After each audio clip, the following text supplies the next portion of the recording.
Mysore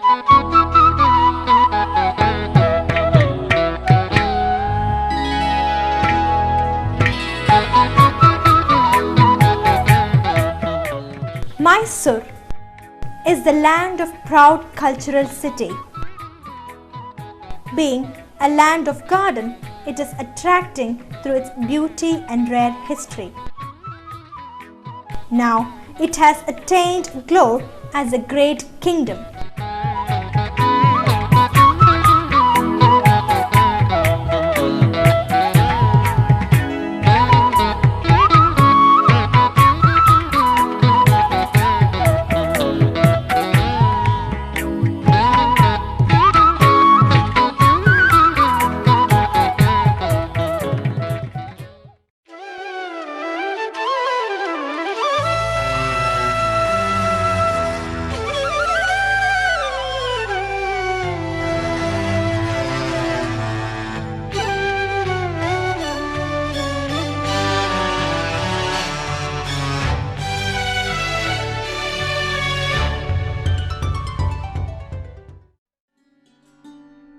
Proud cultural city Mysore has kept in all its natural resource and pleasance.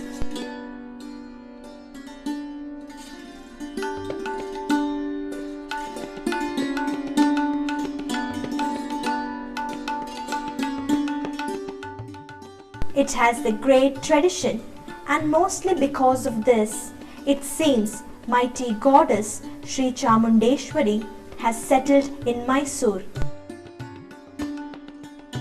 Mysore has natural and artistic background in the form of Chamundi Hills. The name Mysore has been derived as it was Mahishasura's Mahishuru. There is one more Mahisha Mandala, which is Mahishasura's Mahishuru. It means goddess Mahadurga killed Mahishasura and settled as Chamundi. According to 1950 AD, this sacred place was also popularly called as Mobbala Tirtha. Aigiri Nandini Nandita Medini Vishwa Vinodini Nandanute Girivara Vindhya Shirodhini Vasini Vishnu Vilasini Jishnunute Bhagavati Heshiti Kanta Kutumbini Bhuri Kutumbini Bhuri Krute Jaya Jaya He Mahishasura Mardini Ramya Kapardini Shaila Sute Suravaravarshini Durtaradarshini Durmukhamarshini Harsharate Tribhuvana Poshini Shankaratoshini Kilvishamoshini Gosha. The royal and cultural city of Mysore has natural and artistic background in the form of Chamundi Hill. This Chamundi Hill is derived as Mahabala Tirtha. Approximately, this Mahabala Tirtha is 10 years old. In 1128 AD, Hoysala's king Vishnuvardhana and in 1620 AD, kings of Vijayanagara have been contributed for the temple of Sri Chamundeshwari. It is situated at the sea level of 3,479 feet by height, and by walk it has full 1,000 stairs.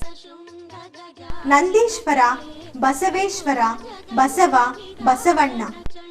Likely a few named for Nandi, dearest of Lord Parameshvara. This Nandi statue was built by Dodda Devaraju Odayar in a single stone. In this way, another famous temple in Mysore is Kodi Bhairaveshwara temple, which is situated at the banks of Doddakere. There is a close relationship between this temple and Mysore Wadiyar's king's lineage. According to this, during 1339 AD, Yaduraya and Krishnaraya were the two brothers who were popular as Vijaya and Krishna. Yaduraya and Krishnaraya came through the route of Vijayanagara to worship Chaluva Swami of Melukote. Attracted by Mahishuru, that is Mysore's beauty, they made Mysore as their settlement place.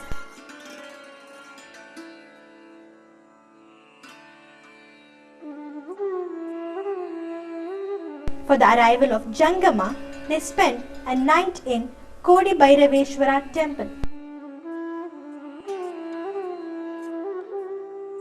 In those days, Devarajammani, who was the queen of a small province, had faced problems and critical situations. At that moment, a conversation during the dawn of their king, Chamaraja, was dead. Dalavai Maranayaka of Karugalli, in order to become a king, forced the queen of Chamaraja to get his daughter married to him.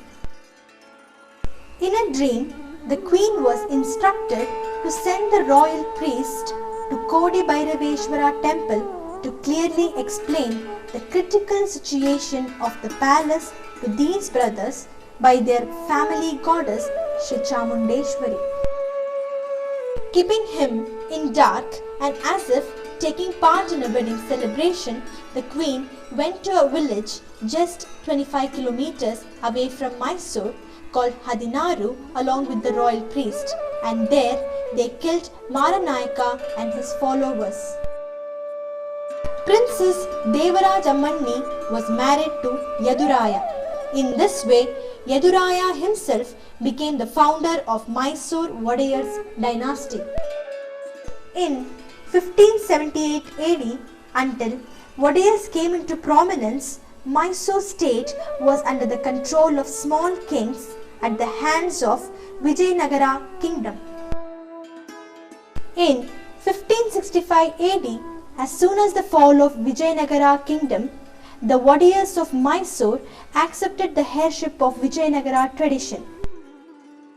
Until today, it has been continued. In 1610 AD, Wadiyar kings ascended the throne in all glory. At that time, Srirangapatna was the capital of Mysore. There, they started Dasara festivities, which is still being celebrated with all glory. During 1761 AD, clashes developed between the Wadiyars family. At that period, Hyder Ali and his son Tipu Sultan were the rulers of the state. In 1799 AD, after the Britishers' capture of Srirangapatna, Tipu's fall started. 5 years old Mummadi Krishna Raja Wadiyar III was placed on the throne by the Britishers.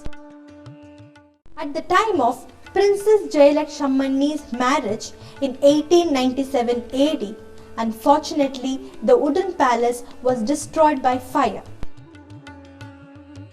Luckily, John Burhood, the lancer, had taken the photograph of that wooden palace. In order to restore the grandeur of Mysore Palace, the Maharani Vani Vilasa Sannidhana decided to build a new palace on the model and on the foundation of the old palace.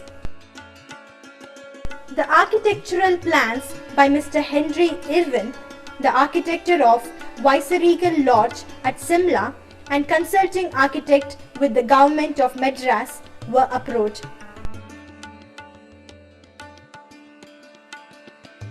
The construction was inaugurated in October 1897 and Mr. B.P. Raghavalu Naidu, the executive engineer, was placed in charge of the building works of the new palace. He had an extensive study of architecture design at Calcutta, Delhi and Agra to be incorporated in the new palace, which stands even today as a splendid edifice of his work and artistic ability. The construction of the palace was completed in 1912 at an aggregate outlay of rupees 42 lakhs. Two special features in the construction of this palace are noteworthy. Utilization of local materials as far as possible and adaptation of fireproof methods of construction, which was to be an essential feature of the new design.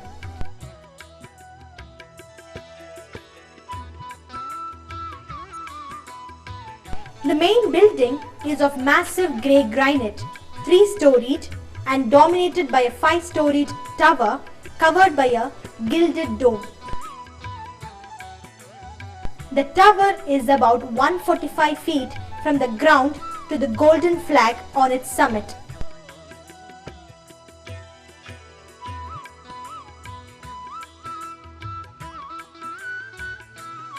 The imposing facade has 7 big arches and 2 small arches flanking the central arch, supported by tall pillars.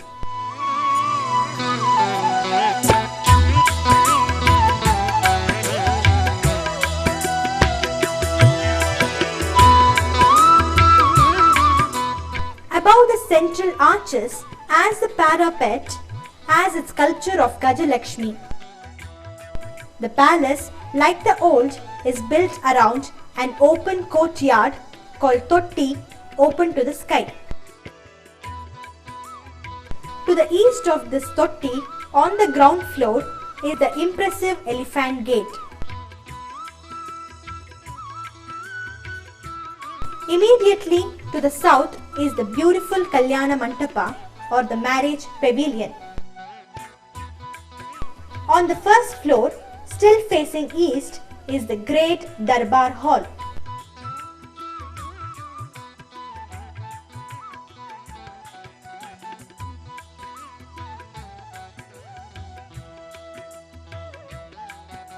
The vast open space in front of the palace with the planned garden that is being laid out adds charm and majesty to the entire structure. The fort has 5 entrances. The gates are all built in Indo-Sasanic style. The principal east gate, named Jayamartanda, has a stately and imposing appearance. The central archway measures 60 feet high and 45 feet soon. And this entrance was used for the movement of elephants and horses. The other entrances are Balarama and Jayarama Gate on the north.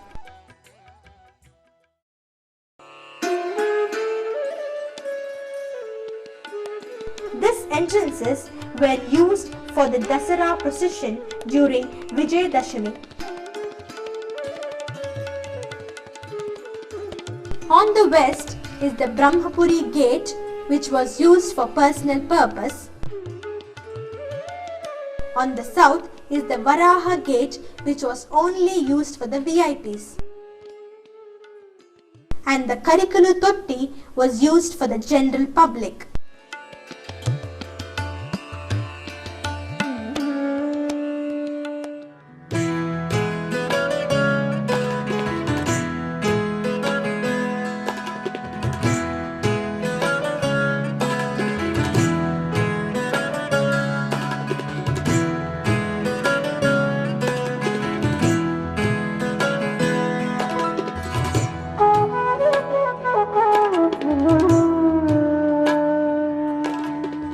The palace is known for its illumination.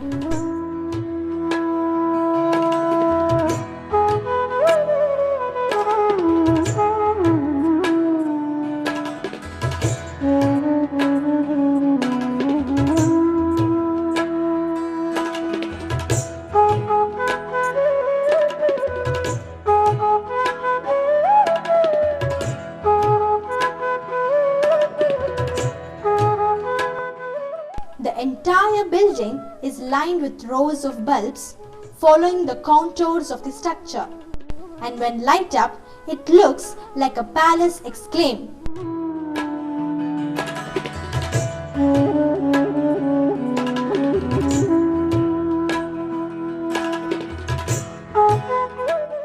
That the Mysore Palace has no comparison anywhere in the world and is very unique.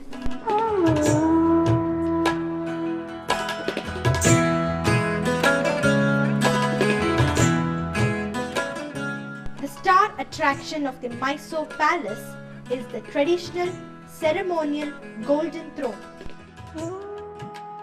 The golden throne consists of main seat, a staircase, and the golden umbrella. The history of this remarkable throne is exciting. According to one tradition, this throne belonged to the Pandavas of Mahabharata fame and was in Hastinapura. Kampilaraya brought this throne from Hastinapura to Penagonda, now in Andhra Pradesh, where it was kept underground.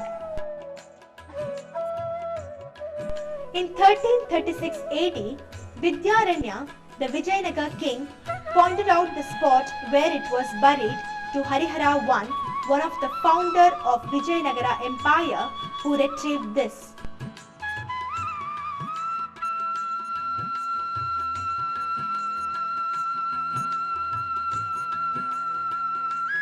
This auspicious throne was then used by the Vijayanagar kings at Anegundi for more than a century and a half.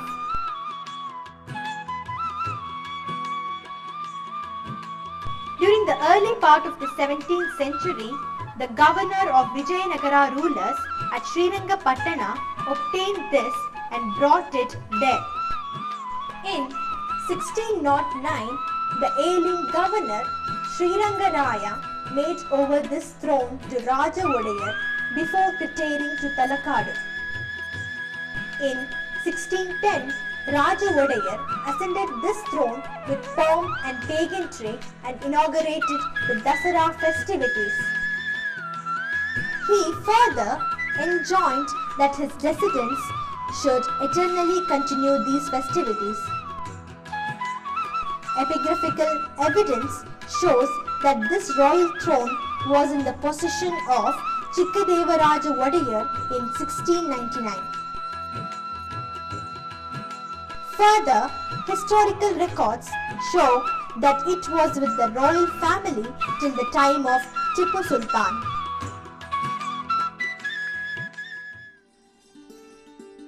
In the northernmost bay of Gombe Totti is the Golden Howdah, also called the Ambari. The core of this howdah is a wooden structure in the form of a mantapa, which is covered with golden sheets having intricate designs consisting of scrolls, foliage and flowers. The existing finale for howdah, made of wood and painted in golden color, represents 5 kalashas.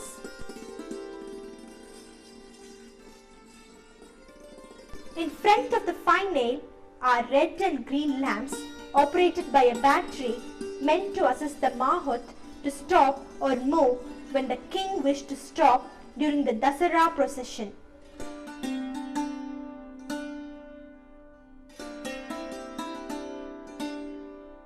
The howdah is bedecked with 2 ivory fly whisks which have fine ivory bristles tipped with jari.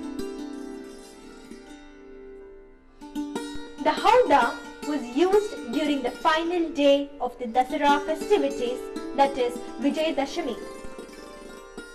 It was mounted on the royal elephant, which itself was colorfully decorated. During the days of yore, the king would sit in the howdah accompanied by his brother and nephew.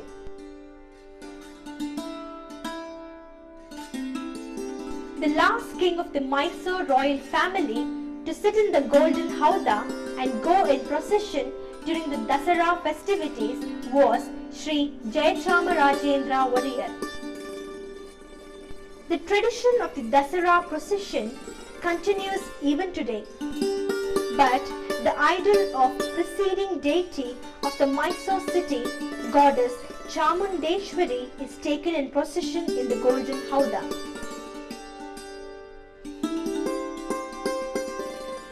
The howdah is made by using approximately 80 kilograms of gold.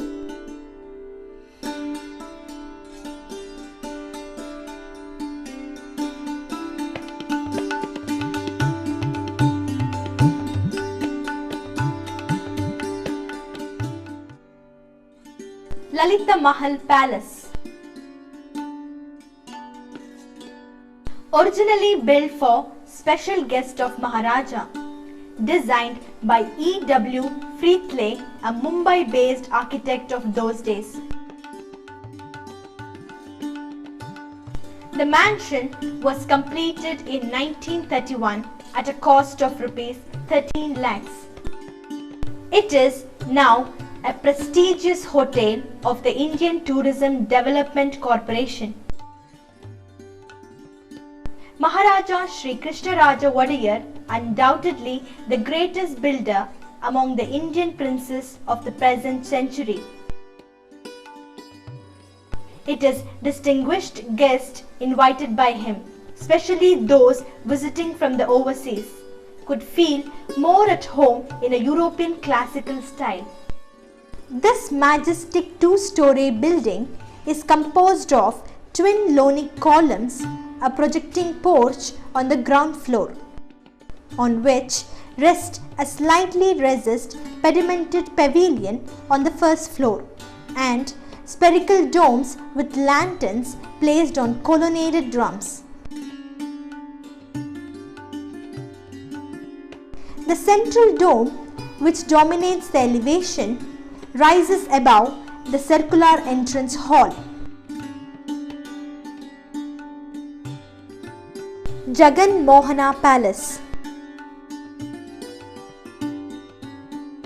Used as a picture gallery and art museum since 1915.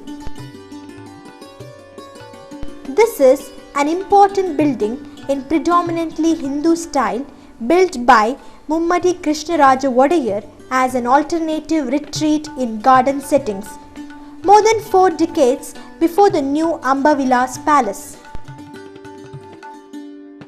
The royal family lived here after the fire in the old palace before shifting to the new palace. The existing facade with the hall behind it was added in 1900 on the occasion of wedding of the young Prince Krishnaraja Wadiyar. This served as the avenue for formal events till the Darbar Hall, after the new palace was commissioned for such occasions and celebrations. The hall was also used for the annual meetings of the Representative Assembly of the Mysore State and the Convocation of the Mysore University. Chaluvamba Vilas. Built as a third Maharani Kumari's mansion in 1911. The building was housed by the Central Food Technological Research Institute since 1948. Its facade in the east is composed of a central set of twin towers flanking a semicircular block of grand columned corridors on the ground in the first floor. Focusing on a sill-housed crust of arched and mini pediment with a Hindu religious motif which supports the flagstaff. Vasanta Mahal. Originally built in 1842 as special schools for the education of princes,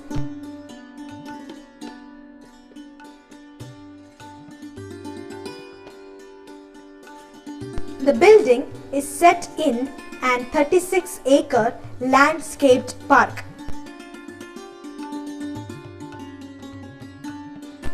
Silver Jubilee Clock Tower. The tower is among the monuments which came up during the Silver Jubilee rule of Maharaja Sri Krishnaraja Wadiyar IV.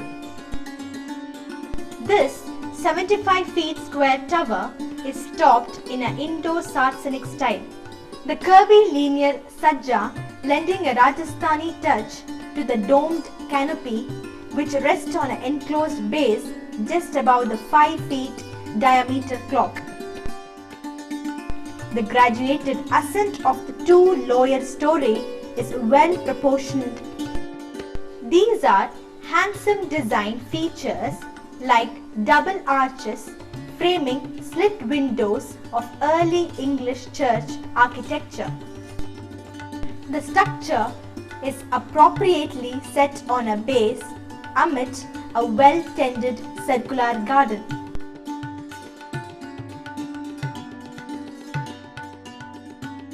Krishnaraja Circle. Among the most recent essays in enhancing Mysore city's civic aesthetics, the circle has a statue of Maharaja Krishnaraja Wadiyar as its focal point.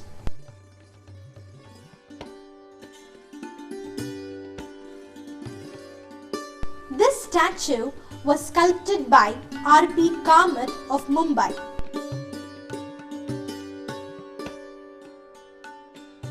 Chamarajendra Circle.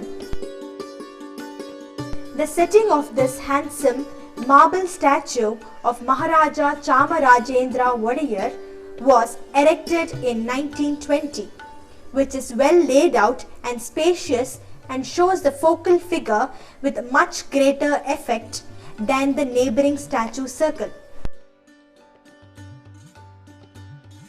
The statue, which shows the Maharaja in his knight, the greater commander of the Order of Star of India robes, was done by Robert W. Colton of the Royal Academy, who spent 3 months in Mysore making studies for the commission.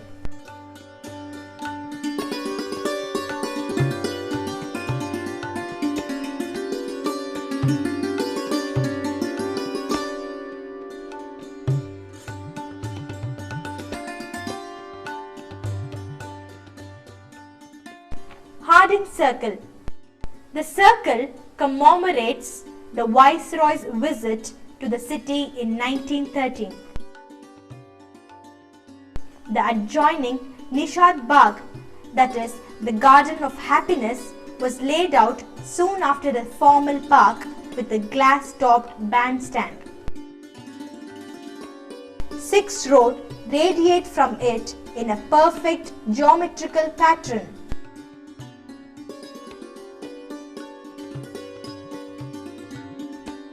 Crawford Hall. Corinthians grand columns, a heavy multiple molded entablature and a wide spanned plaster relief picture of Goddess Saraswati distinguish the central block of this 1947 vintage building. Flanking wings at 2 levels have contrasting details of balustraded and pierred parapets, Roman arches and Tuscan double columns. Maharaja and Yuvaraja College.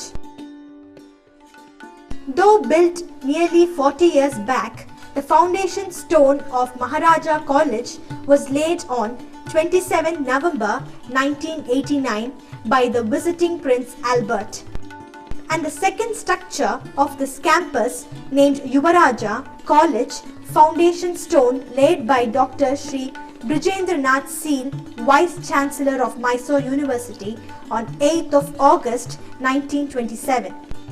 The two buildings are almost identical in the major stylistic features, thus providing a visual balance in the park setting. Maharani Science College.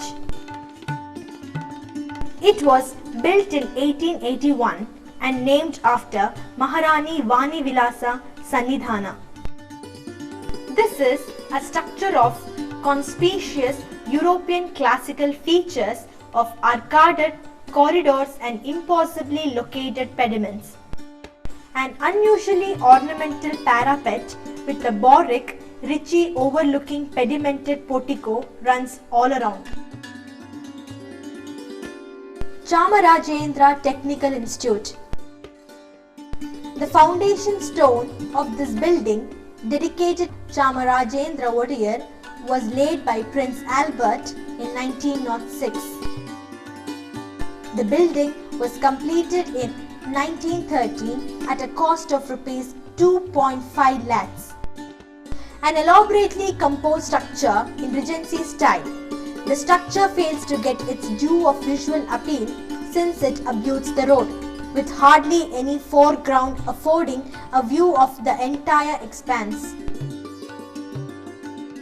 St. Philomena's Cathedral Church. St. Philomena's Cathedral Church, undoubtedly among the grand set churches in India. Its foundation was laid on 28 October 1933 in the classical perpendicular Gothic style by Maharaja Sri Krishnaraja Wadiyar. The cathedral's richly crafted exterior, multiple molded columns bisected by Corinthians capitals end in stately arches, which in turn guide the eye to vaults which springs from a sumptuous architecture converging 55 feet above the floor. The altar is set against arched screen of stonework which are in harmony with arched vertical lines and tapering walls of the structure.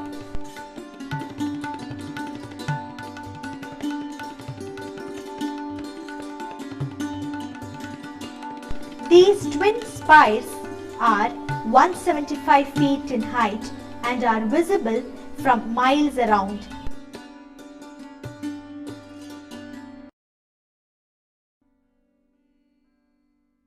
Krishnarajendra Hospital. Krishnarajendra Hospital, built in 1876 and rebuilt in 1918 at the cost of 6.5 lakhs. This stately building is pronounced by Greco-Roman rivalist, a very Vercian Rome resting on an octagonal drum dominating the elevation. Column stiles both in the central pediment and at the either end of the facade are carried between the ground floor. Cheluvamba Hospital. This structure was built in 1938 on the occasion of the birth of Maharani Kumari.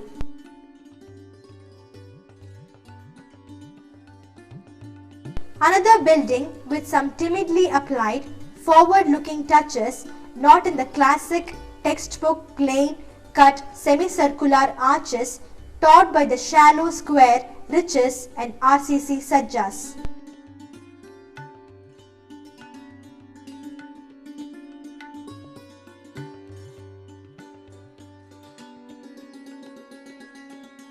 Gun House.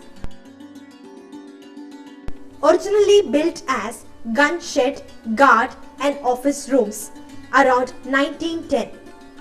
The sloping tiled roof of the central hall is lined with dormer windows. Segmented arched openings in front are framed with battlemented stonework in contrasting white. Zoological Garden. The present zoo of Mysore was established by the Maharaja Chamarajendra Wadiyar in 1892. When he added a zebra and baboon purchased from Mr. Frank Brown's Circus of Mumbai to the collection of some aquatic birds to tigers and bear. Many animals and birds were purchased and received as gifts or obtained in exchange to enrich the collection in the zoo. Many animals and birds, crocodiles and pythons were caught in the jungles of Mysore during shooting camps and handed over to the zoo.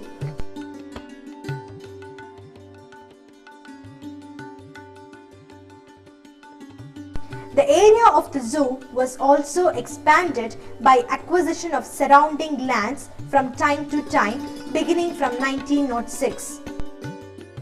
By the year 1927, the zoo covered an area of about 100 acres. Before Nalvadi Krishnaraja Wadiyar's rule, Dasara was not a state festival. As old Mysore was in the fort, it must have been a festival for royal people. Yet, it was not easy for them to participate in the private celebration at the palace. People could only see the Jambu Savari. That Kasa Darbar is practiced even today. This Darbar that goes on for 10 days from the first of Ashvayuja Shuddha is started through the worship of Sri Chamundeshwari in Amba Vilasa Hall. The king ascended the throne by keeping his sword beside him, which continues for 10 days from Padya to Dashami of Ashvayuja Shuddha Paksha. On 7th day of Navaratri, Saraswati Puja is celebrated in Belli Mantapa. On 8th day of Durgashtami and 9th day of Mahanavami, 38 weapons of king go on a procession to Someshwara temple surrounding the palace. Later, Wadiyars go in Belli Ratha towards Bhuvaneshwari temple. Then follows procession to Banni Mantapa. There, puja is performed to Banni Mara with the royal sword, and the edge of Banni Mara is broken. It makes us a remembrance of Mahabharata, which ends Dasara. In this way, Dasara, which remained private, gradually became public through its display of wealth, which made people very happy.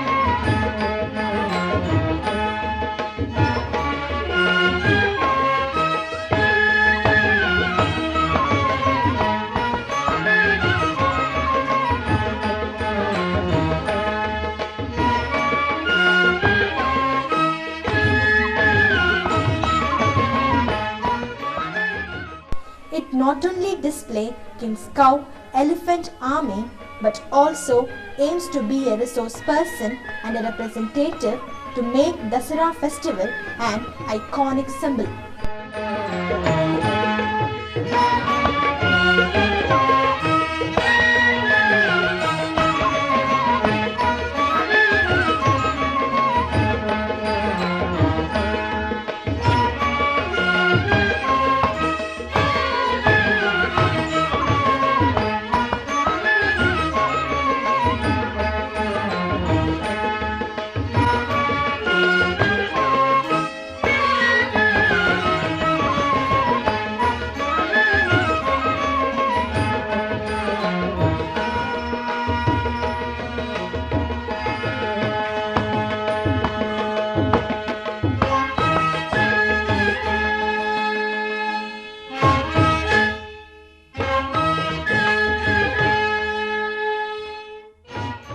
Let us pray to the goddess Sri Chamundeshwari that Dasara festival be regularly celebrated every year as in the past and present, and make the state be prosperous forever and ever.